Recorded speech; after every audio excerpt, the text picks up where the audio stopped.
Help me hit 2K subscribers. The phone buzzed on the nightstand, slicing through the dark like a blade. At first, half asleep, I thought it was a dream, some distant ringing carried by the fog of exhaustion. But then it vibrated again, harder, insistent. I fumbled for it, blinking at the screen. Unknown number. 3:07 a.m. I almost let it go to voicemail. Then something. Instinct, fear, the quiet sense that life sometimes shifts in a single moment, made me swipe to answer. Hello. My voice cracked with sleep. A woman exhaled shakily on the other side, her breath trembling. Is this Daniel? Yes. Who is this? She paused long enough that the silence became its own message. Then. My name is Lauren. I'm sorry to call like this. But your wife, Emily. She's with my husband right now. My heart didn't drop. Detonated. Before I could speak, she added quickly. Please don't hang up. I can explain.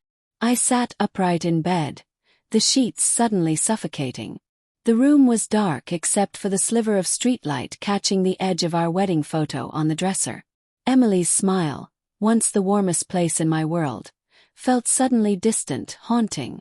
I don't understand, I managed. Where? A hotel. Riverbend Inn. Room 214. I'm here in the parking lot. Followed him. I saw them go in together.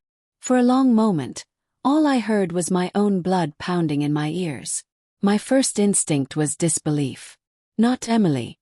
Not the woman who cried at our vows, who left notes in my work bag telling me she believed in me, who held me when my father died. You're sure it's her? I whispered. Yes. Her voice cracked. I'm so sorry. I didn't remember throwing on clothes. Didn't remember grabbing my keys. 1 minute I was standing in my bedroom staring at that photo, and the next I was driving through empty streets, the world outside the windshield blurring into dark shapes. Every breath felt wrong. Every thought felt like a betrayal of what I believed my life was. My hands shook so badly I could barely keep the wheel straight. I kept telling myself there had to be some explanation. Maybe they were talking. Maybe it wasn't what it looked like. Maybe the universe was playing some sick joke that would resolve into something harmless. But there's a part of the mind that knows the truth before the heart admits it. And that part was screaming. Lauren was waiting near the edge of the parking lot, arms wrapped around herself, hair pulled back in a messy bun like she'd rushed out of the house too. When I parked beside her, she didn't speak. She only nodded toward the building. I saw them, she whispered. They checked in around 2:30. How long? My throat tightened. How long has this been going on? Her eyes filled with the kind of pain that tells you the truth before the words do. I found messages last week. I confronted him tonight. He lied, said he needed space. Then he left. I followed him. She swallowed. And now we're here. For a moment, neither of us moved. Two strangers, bound only by the wreckage of being betrayed by the people we loved most. Do you want to go up there? She asked. Well, God, I didn't know. But my feet were already moving. Every step up that stairwell felt like climbing toward the death of something sacred. I could hear my pulse louder than my footsteps. Lauren walked quietly beside me, as if afraid the building might swallow us. When we reached 214, I froze. The hallway smelled like cheap cleaning solution and stale carpet.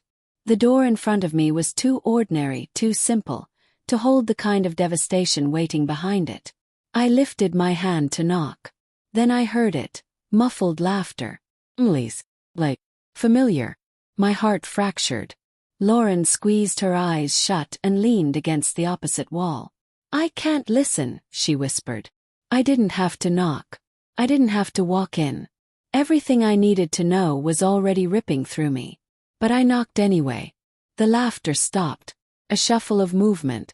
The door cracked open, and Emily's face appeared, hair tousled, eyes widening, mouth parting in horror as she realized who stood there. Daniel! Her voice was barely a breath.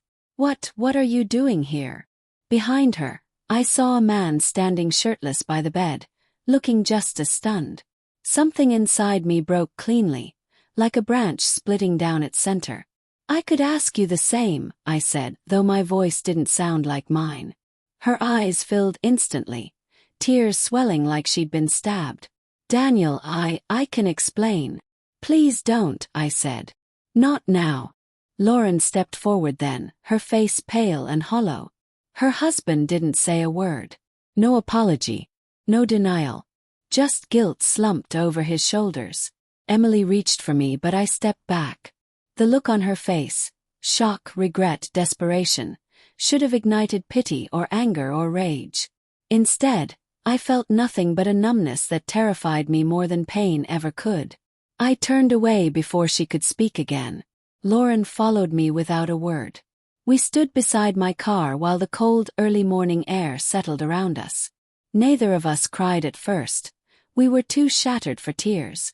Finally Lauren whispered, "I don't know what to do." I shook my head. Me neither. For a long moment we just breathed. Two strangers holding the jagged ends of their lives. "I'm sorry," she said softly. "It's not your fault," I answered. "We didn't deserve this." That was when her voice finally broke. She covered her mouth and sobbed, and something inside me cracked open too. Not the betrayal itself, but the weight of being human in a moment when everything hurts. I put an arm around her because it was all I could offer. And she leaned into me because it was all she had left. When we finally let go, the sky was beginning to lighten. "I should go home," I said. "Me too." We exchanged numbers. Not because of the people who hurt us, but because trauma binds people in strange, necessary ways. Then we left in opposite directions. Two cars driving away from a night neither of us would ever forget. Emily wasn't home when I returned. The silence was deafening. Our bed looked like a crime scene, not of violence but of trust.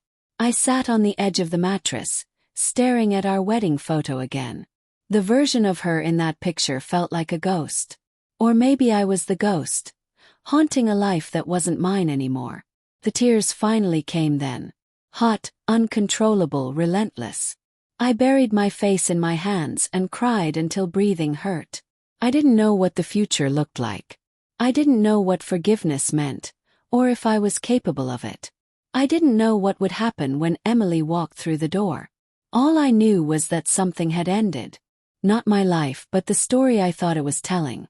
And now there was only the quiet, painful truth. Sometimes betrayal doesn't just break your heart.